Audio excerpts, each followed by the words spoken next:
Good morning, everybody. We have today Akash Vaghela with us. He is the CEO and founder of RNT Fitness. And you all know, I'm Dr. Keshav Grover with Grover Health and Wellness. Akash runs a global network of online personal trainers that help individuals achieve not just the physique they want, but where they want to be in their lives. And he and his team have developed an approach that is truly remarkable in the way that it works. He is based out of the United Kingdom, and he is about to celebrate his 1 year anniversary. And he and I have gotten to know each other over the years, and he has helped certain close friends of mine as well. And so we had the opportunity to sit down today and chat about things. So without further ado, I'd like to introduce you guys to Kosh. Thank you for having me, Keshav. It's an absolute pleasure. Today I kind of wanted to just, kind of ask you, what is it how did RNT arrive, if you will? And what was it that was the spark for it? And then kind of walk us through the process of where RNT was pre-RNT, how it started, and then where it is now, the whole progression, because I think it's a very interesting journey. Yeah, absolutely. I mean, I probably need to go all the way back to where my journey started, because I think that's sort of like where RNT all started. When I was growing up when I was growing up, I was always going to follow my father's footsteps in becoming a lawyer. I was a skinny fat kid, but I was a skinny fat kid with moves in a pot belly at the age of 17. And whilst my pursuit of law was happening, everything I was doing was geared towards that. And then one of my best friends said to me, "Why don't you come to the school gym with me?" And I said, "Nah, I don't want to waste my time with that." And he said, "No, do it. It'll help you get girls."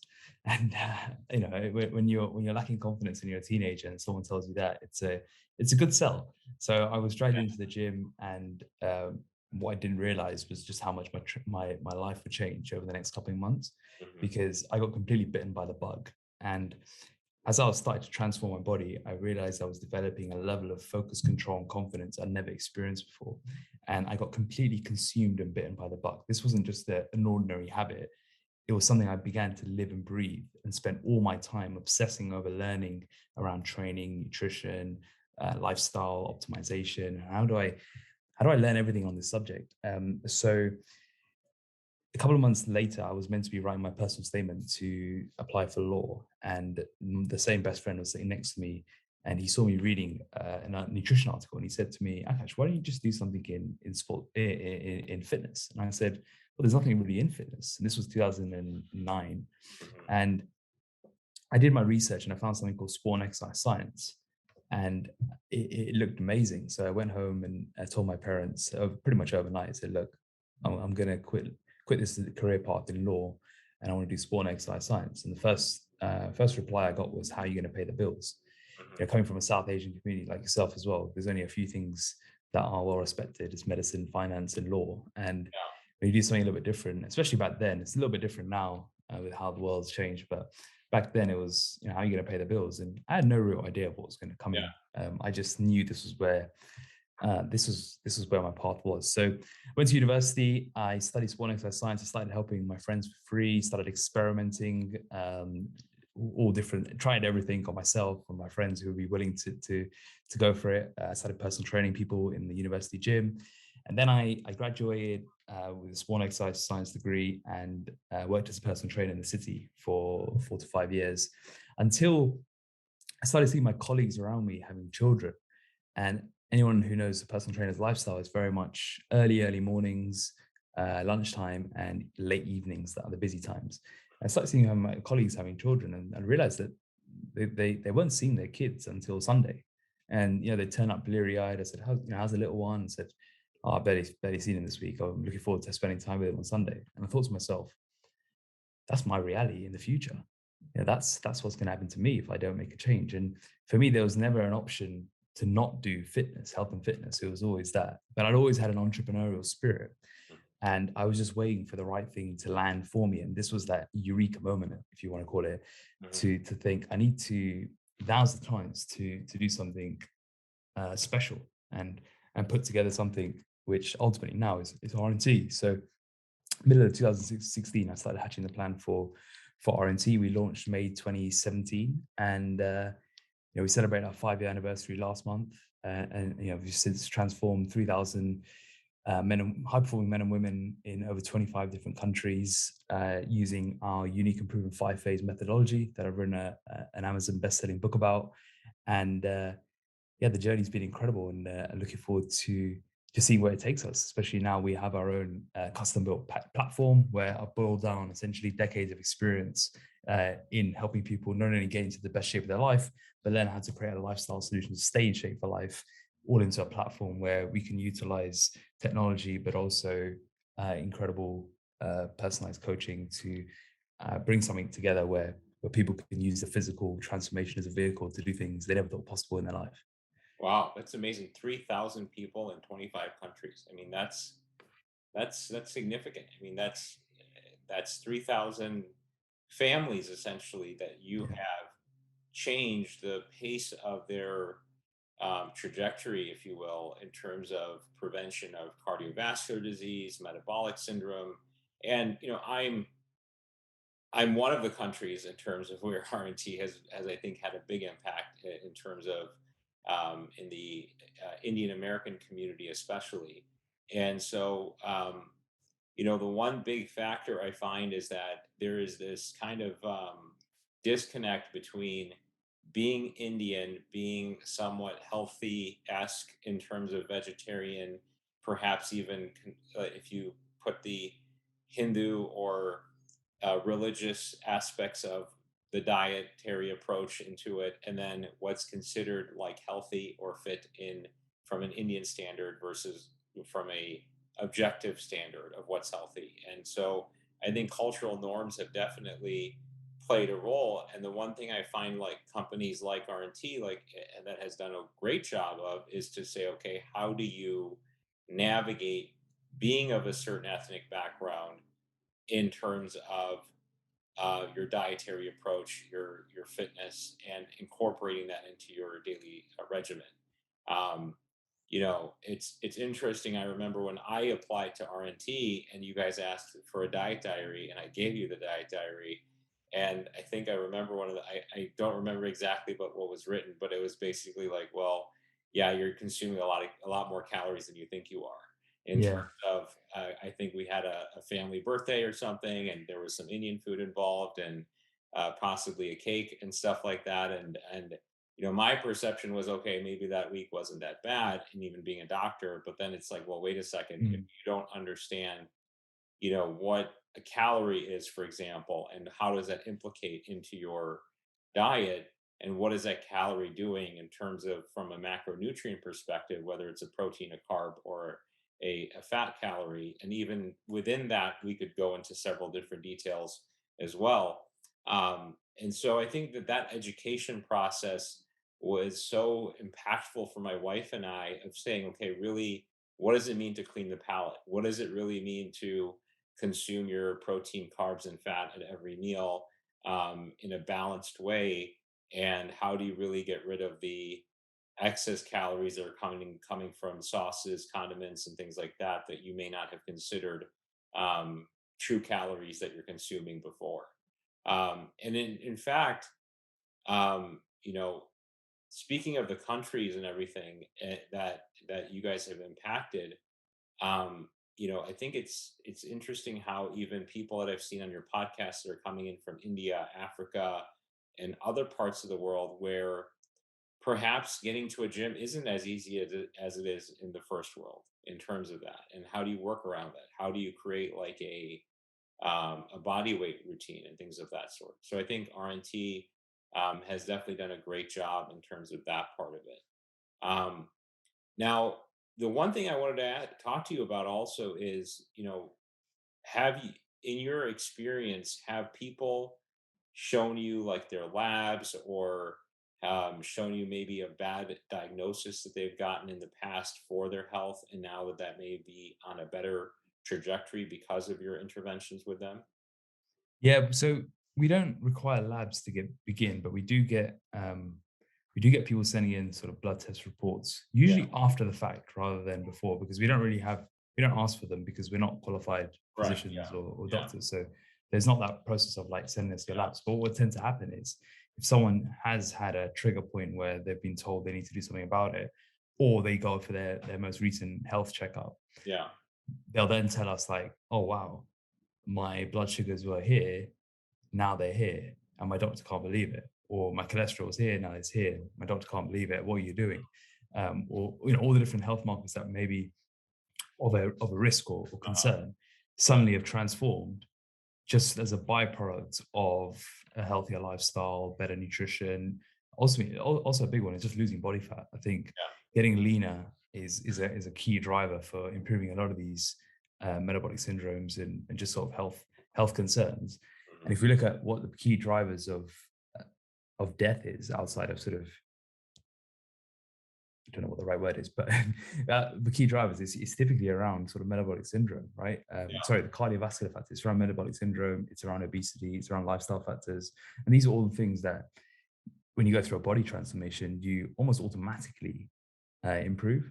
And I think that's where the beauty of someone like RNT is. And sometimes we get the beauty of being able to impact people more than a doctor does, because a doctor often only has a few minutes with patients. I'm talking more in the traditional system, less probably in your practice, but in the traditional system, if you consider, from what I know in the NHS, the doctor has like 5-10 minutes. It's a very much generic approach where, take this pill or just, it's the same thing there. Yeah. So, if you consider these doctors have 10 minutes on the fly, whereas we can educate, hold people accountable to behaviors, work on people's mindset and identity, all the things that actually drive long-term health change.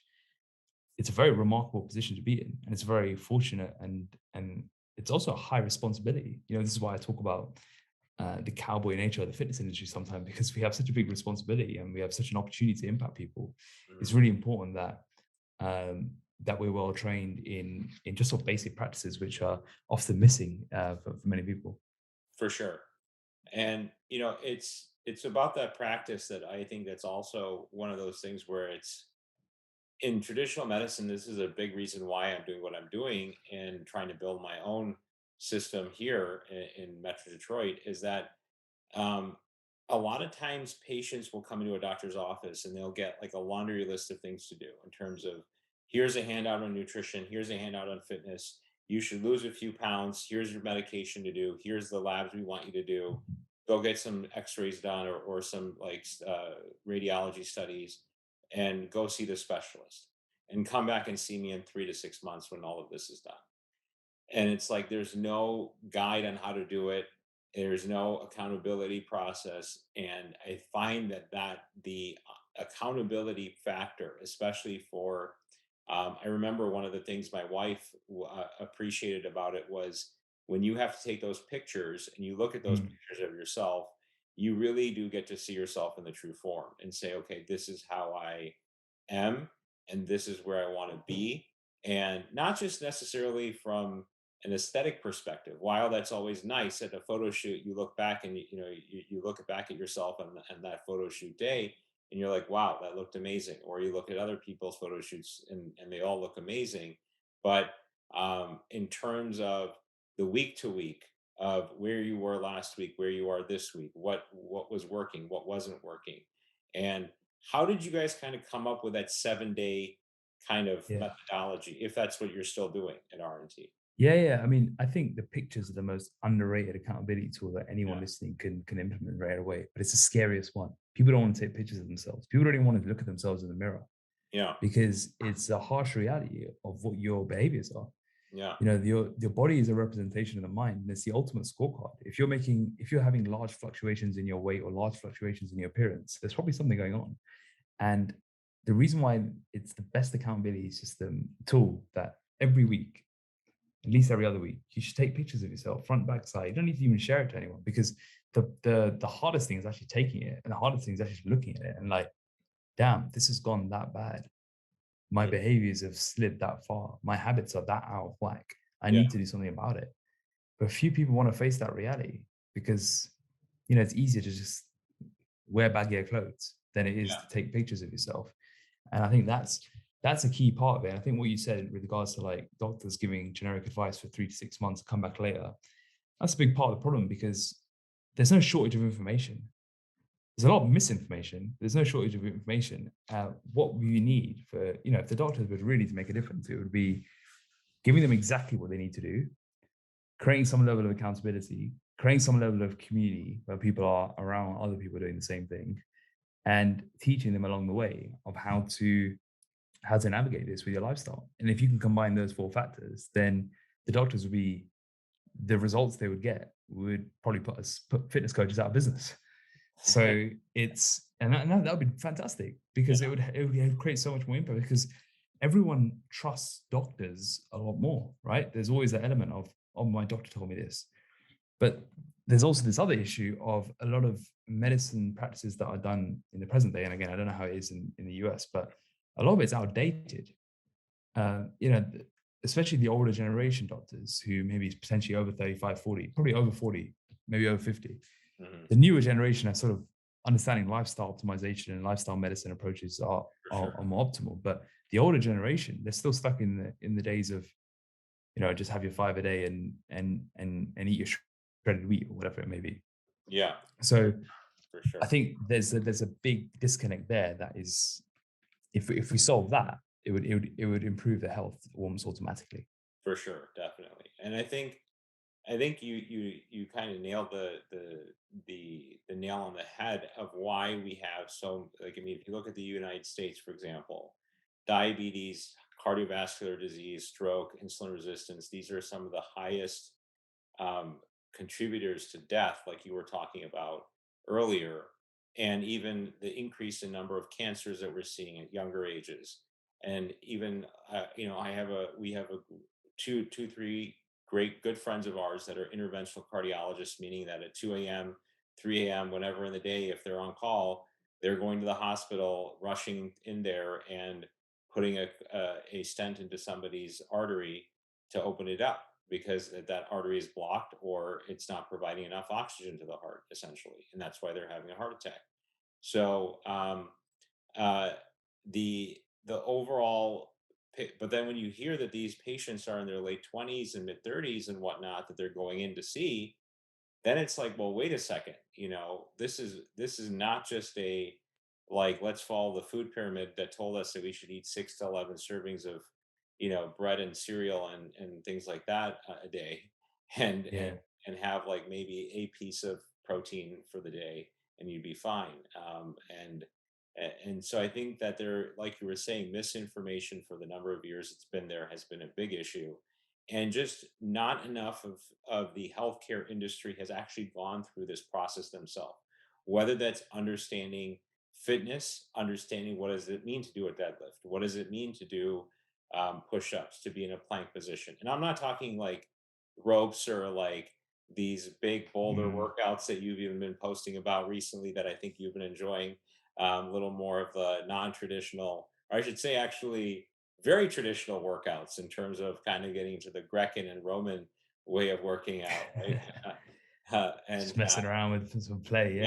Yeah. But in terms of, they, like, a lot of doctors haven't done that, like, and a lot of times doctors may feel like, oh, I went for a 6 mile run or whatever, but then they're not working on resistance training.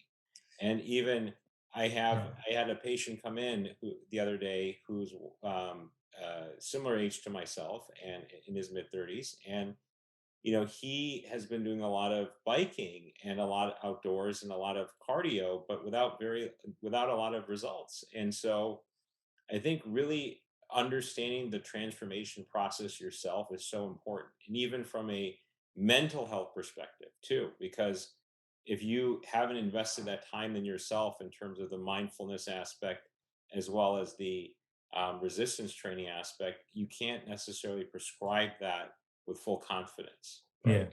So, and you were about I think doctors have a massive opportunity to go through a body transformation. We deal with a lot of doctors actually, and the biggest, there's two things, and it'd be interesting to know your thoughts. But one of them is that a lot of doctors are actually quite stubborn in that they think that they know what to do, but their pictures tell me otherwise. And the second thing is almost this perception that they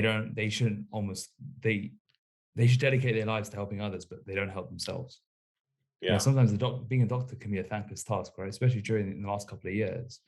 And especially if you're in the emergency doctors and you're working night shifts, there becomes a perception of, I can't do this because I'm just too busy. I can't do Correct. this because I'm working around the clock. I've got night shifts. But you've got to look after yourself. How can you tell a patient that they need to work on their lifestyle if your lifestyle's a mess? Yeah. Granted, you can't control your night shifts and these sorts. That's just part of being a doctor. But you can control what you put in your mouth, and you can control how you move your body for a couple of hours a week. And I think there's a responsibility that doctors should have. You got to practice what you preach. And just like in fitness, I don't think a fitness trainer needs to be shredded year round, but a fitness trainer needs to be able to stay in good shape year round and needs to be able to have gone to those extremes where if you said to me, Akash, I want to get a six pack, but I've never got one, well, you're going to be you'll be wondering what's going on. But with doctors, sometimes you can walk in and you've got a doctor who's severely overweight prescribing advice to someone who needs to lose weight, and it's just like there's a massive disconnect there that I don't think gives much weight to their words. Yeah. Yeah. And I agree with that. I mean, um, it would always be very interesting that, like, even I remember one ENT doctor tried telling another, because I trained in ear, nose, and throat, and initially, and so I remember one doctor telling another patient, "Hey, it'd help if you lost 10 pounds or so with your sleep apnea issues, because his neck was a little bit larger and Mm, compressing his airway at nighttime. It was causing him problems." And so, but the problem is that, like you were saying, it's like there's a lot of information, but there's not a roadmap on how to do it. And so I think that's the thing that I like about the approach, in terms of providing that roadmap where there is accountability built into it for patients, or for people, I should say, on your end. absolutely. And speaking of going through it yourself, the one thing that research has shown us more and more recently is adhering to things like a Mediterranean diet or a plant-based diet has lowered metabolic disease, as well as reduced cancer risks and other inflammatory conditions, because of getting more digestible nutrition for our bodies that is usable. So I know in the past, what is it now, 6 to 8 months or so that you've been vegan? Been Or fully vegan since the 1st of January, yeah. yeah, And I haven't had so meat or fish now for about a year. a year. Wow. So kind of what I know you've done some talks about this before, but for the sake of our audience, walk through that process. Like, what was your motivation? What was your experience with that? And do you ever have any FOMO at all about things at this point? Yeah, so when I got into fitness industry, it was very much, eat your meat, eat your protein, eat your meat. Yeah. The recommendation was have 2 grams a pound per body weight and have a kilo of meat with a day. And I was eating a kilo of meat a day for many, many years. I was eating a kilo of meat. I used to order in wild meat, the whole shebang. And then it got to around 2018, and I needed a way to basically reduce my meal frequency from like 5, 6 times a day to 3 times a day, just because of productivity reasons. I just wanted to not always eat. So I started delaying my breakfast. And as a result, I dropped 2 meals and just made each one bigger. But as a result, I also ate less meat naturally, because the meals I had, instead of having meat 3, 4 times a day, I was just having it once a day. At the same time, I was also starting to question whether having as much meat as I was good for me. But more so, I was starting to question the ethical elements to it, more the conscious element to it. I hadn't really watched anything, hadn't really seen anything. It was more just the innate sense of something's not quite right here. But I just sort of buried it because health and fitness was my number one priority, and I thought to myself, I don't want to sacrifice my own muscular gains for the bigger picture. Essentially, it's a very sort of selfish approach. And then it got to 2019, 2020. The thoughts kept lingering there, but I never acted on it. And then middle of 2021, I was on my honeymoon, mini moon actually, in Cornwall, like a remote place in the UK that's on the coast. And we Hmm. went on a hike, and me and my wife stopped. I was on a rock. I was watching the birds go by in a very sort of naturist Yeah. setting. And I just turned to my wife and said, you know what? This eating meat is just not sitting well with me. And she said, you've been talking about this for about 3 years now. When are you going to take action on it? Mm. And I just thought to myself, good point. So the following, I didn't do anything on it. I just sat on that. And then the following week, I ended up having my last chicken and rice meal. And it was almost just like my last meat meal was chicken and rice. There was nothing special about it. I was just like, that's it. And then I was still like, I kept eggs in because I thought there's my insurance policy. Yeah. And for the next 6 months, I kept eggs in. I had a little bit of dairy, but I never really got on well with dairy, so I didn't really have much anyway. Yeah. And my strength was the same, my muscle mass was the same. I was making gains in the gym. But I thought to myself, what's the most extreme way I can test this to see if it really, really works? Even though I'd help people that are vegan, even though I'd help vegetarians, I thought, oh, I'm different. And I thought yeah, it's crazy, right? Yeah. I thought the absolute extreme thing is to get absolutely shredded. Yeah. I've been shredded in the past, and by that I mean striations on my glutes. If I can replicate that and even better on a plant-based diet, then I'm sold. So I set myself a challenge on January 1st to get into the best shape of my life, and I accomplished it. I'd never experienced this level of condition, which I don't think has anything to do with the fact that I was plant-based, more just I pushed myself harder than I ever thought. Mm-hmm. At the same time, I didn't sacrifice muscle gain, I didn't sacrifice strength, I didn't sacrifice anything really. And so all my fears around my fitness were alleviated. And so ever since I've remained plant-based, I don't have any FOMO. I don't really think about meat. I don't miss going to the best steakhouses in town, which, for many years, that was my thing. It was like every birthday was at the best steakhouse in London. Yeah. Every time I went away, the first thing I Googled was best steakhouse in this town. Like I went to Nashville in America, which is like the home of like barbecue hot fried chicken, right? Yeah. And very few vegan places, and I didn't feel tempted at all. And it was very strange because normally I'd love something like that. And I ended up eating at the same place 4 times in 3 days because there wasn't very many options. Yeah. But yeah, there's been no FOMO. I feel great. I don't think there's been any difference being plant-based versus eating meat. Because if you think about it, a good diet with meat should be predominantly plant-based anyway. Like most people's diet should be plant-based. And by that, I mean lots of vegetables, lots of fruits, lots of whole grains. That should be the basis anyway. You're just adding a bit of meat and fish if that's your ethical choice. Yeah. But for me, this solved that ethical dilemma that I was facing. And honestly, like with the research I've done now, I think the future is going more and more plant-based. It's an environmental no-brainer in that we have to be more plant-based in order to save our planet. I'm not like a vegan activist or anything like that. I'm just now get on with it. And people ask me, now do you think about it a lot? And honestly, it just feels a part of me and a way of life now rather than anything, more than anything. The only thing I have to consider sometimes is when I travel or if I'm at events, potentially there's a bit of pre-planning involved, just because I don't think the world's quite caught up yet. There's loads more options than there were 5 years ago, but there's still a way to go to make it super accessible for many. And I think that with the misinformation, unfortunately, even now with the whole concept being plant-based and vegan, there's a lot of these fake meats that are out there, right? Yeah.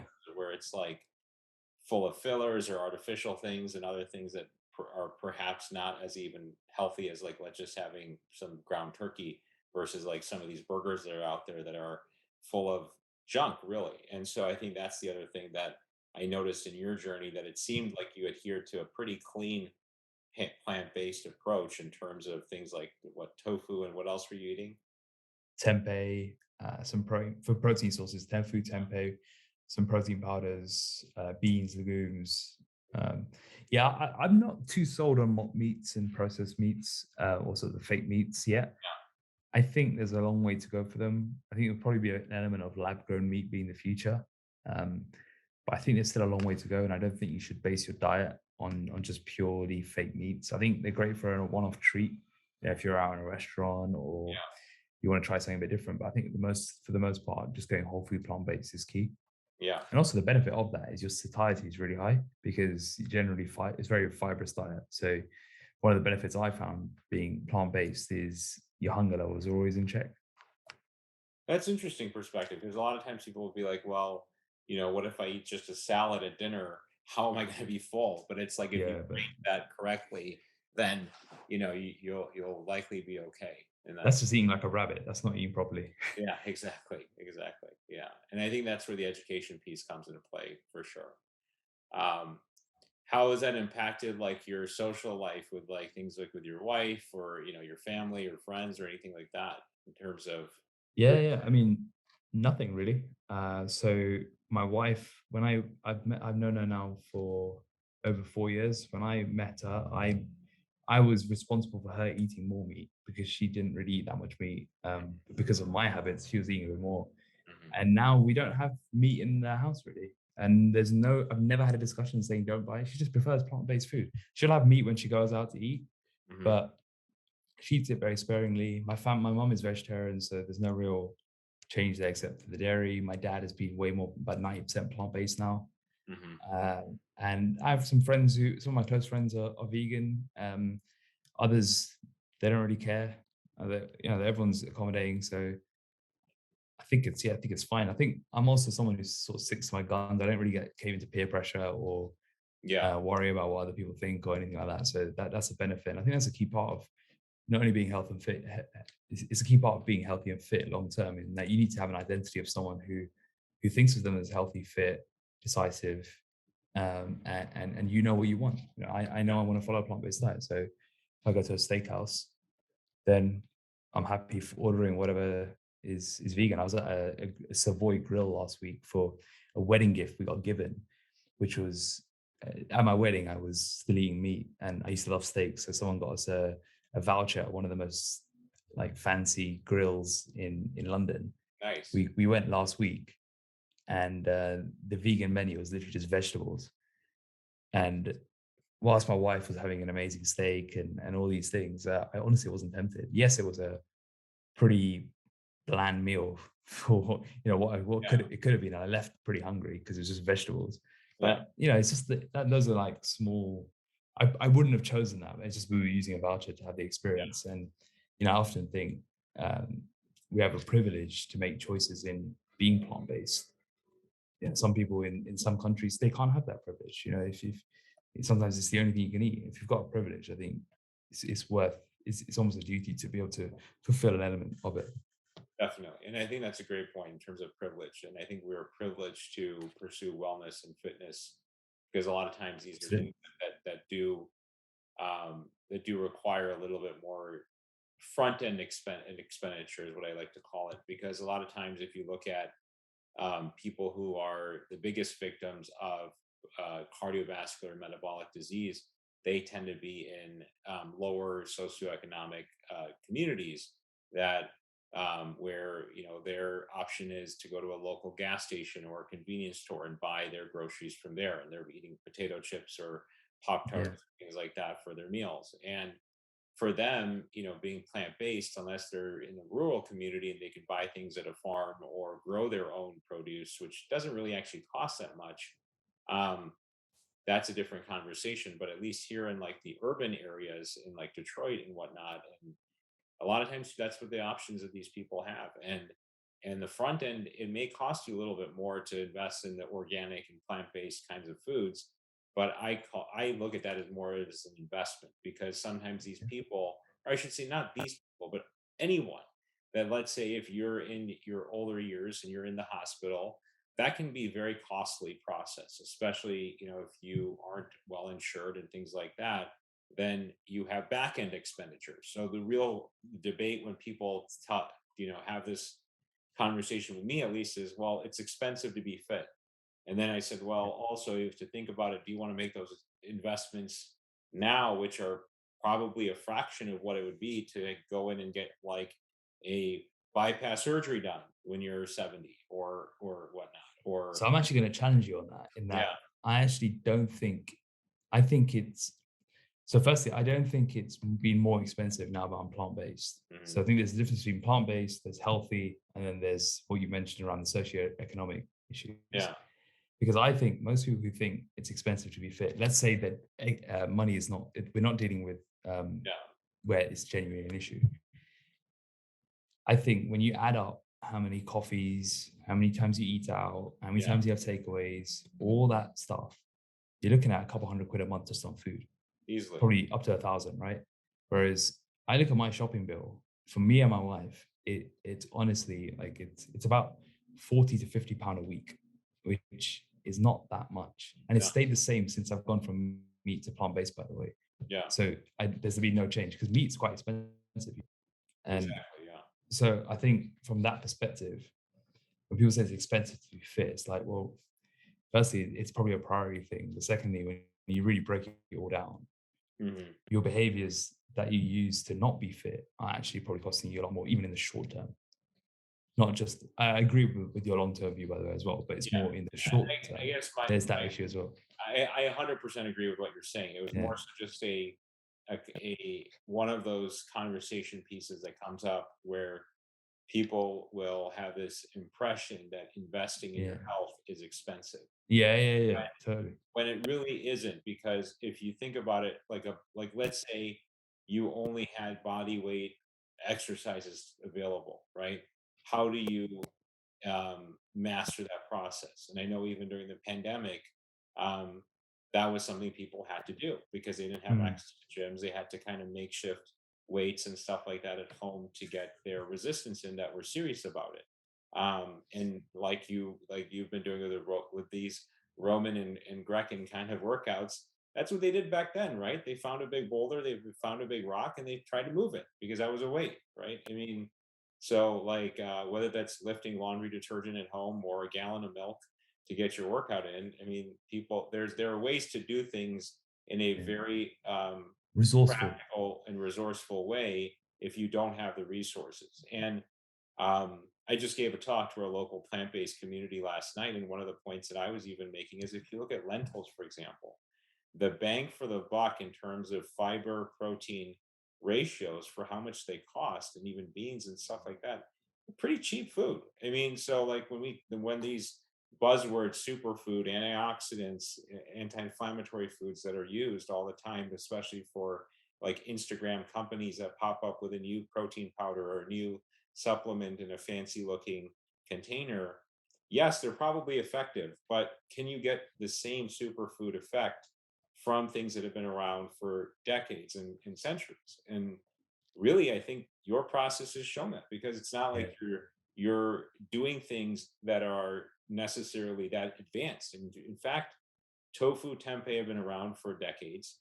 Mm. Um, Lentils, beans, edamame, things like that you mentioned have been around for years. So I think the true superfoods are the ones that you can get into your diet and have them have an effect for within a budget, right? I mean, that's the way I look at what is a superfood to me, because that's what's going to work for you, you know. So, um, so yeah, I think that the whole plant-based and investment discussion is very interesting. Um, Absolutely.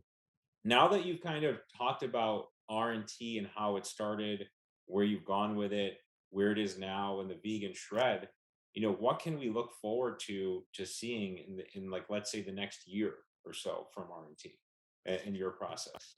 Yeah. So now that we have a proven methodology and we have a proven model, we have a great platform. My focus is really I feel like I have a sense of duty to spread my message, Hmm. where the physical is the vehicle to for people to achieve their true potential. I have a big vision to see our world transform one life-changing journey at a time because it happens with the domino effect. Hmm. So my goal really is, how do I spread this message to more people? And how do I turn 3,000 in 25 countries to 10,000 in 50 countries? There's an example, like, because what we have is too special to keep small, um, keep away from people. And there's a massive gap in the market in the fitness industry where it's either focused only on training, or it's focused only on nutrition, or it's a quick fix plan, or there's so many things covered, but what's missing is tying physical and what you said earlier with regards to like helping people forge their lives, right? Yeah. That's why the name of my book is Transform Your Body, Transform Your Life, because I really do believe if you transform your body in the right way, you will transform your life as well. Yeah. And there's a gap there that I want to fill personally. Yeah. And that's awesome. And I think, and that's very similar to even with both of my practices of what I'm trying to do here in terms of um, the primary thing is to fix what's going on inside with people in terms of what they're eating, what their mental process is, what their mindfulness is, and how do they respond to stressful situations from a functional and integrated medicine perspective. And then of course the aesthetics part is where, we get to enjoy the results after you're done with your not done, but when you're making progress with your journey and appreciating that. And hey, if somebody wants to invest in skincare or a little bit of injectable therapy, then, and if that's going to help their process, then I'm all for it, to see, okay, how do we get the person to look and feel the way that they want to, and that's the key thing, while mitigating other things like disease and other things like that in the future. So these are all things that I think that, and you're right, it's one person at a time, because one person has an effect, then they start doing things, and that they then go on and their friends notice it, their family members notice it, and then even though it may not be an immediate inspiration, it's a domino effect. I mean, I know that I think that he'd be okay with me using his name, but Dr. Hirsch Kavishvar's journey was my inspiration, and my wife's inspiration to say, okay, let's do this. And I think there was another woman. I won't use any names beyond his, that had gone through a transformation earlier on. She was, I think, one of your probably first 10 Indian women in the US that you had coached. And she had, I think, one or two pregnancies, and she had tried a few things that wasn't working. And this was probably 3 years ago or so, 3 4 years Mhm. ago. And Yeah, that was an inspiration for my wife, and yeah, so it kind of happened around the same time, so we went for it, in that sense. So um amazing. so yeah, I mean, I think that what you're doing and what clinics like myself are doing are very synonymous in what the goal is, right, in terms of helping people change their bodies as the vehicle to be better in their daily life. And that's the biggest takeaway that I at least have from RMT, at least. Absolutely. The physical is the vehicle. Yeah, for sure, for sure. Well, how can our audience members get in touch with you for questions or anything like that? First off, thanks for having me, Keshav. It's been a pleasure speaking. No, absolutely, my pleasure. To find out more of my work, go to www.rntfitness.co.uk. We've got tons and tons of education there that you can soak up. Free resources like quizzes. The chapter of my book is on there. Transform Your Body, Transform Your Life, which you can get on Amazon as well. And then follow me on Instagram at Akash Vaghela. And if you have any questions, just drop me a DM or feel free to email me through the website. Beautiful. Thank you so much. And again, thank you for your time. And we will hopefully have another one of these chats soon. Thank you very much. Yeah, absolutely.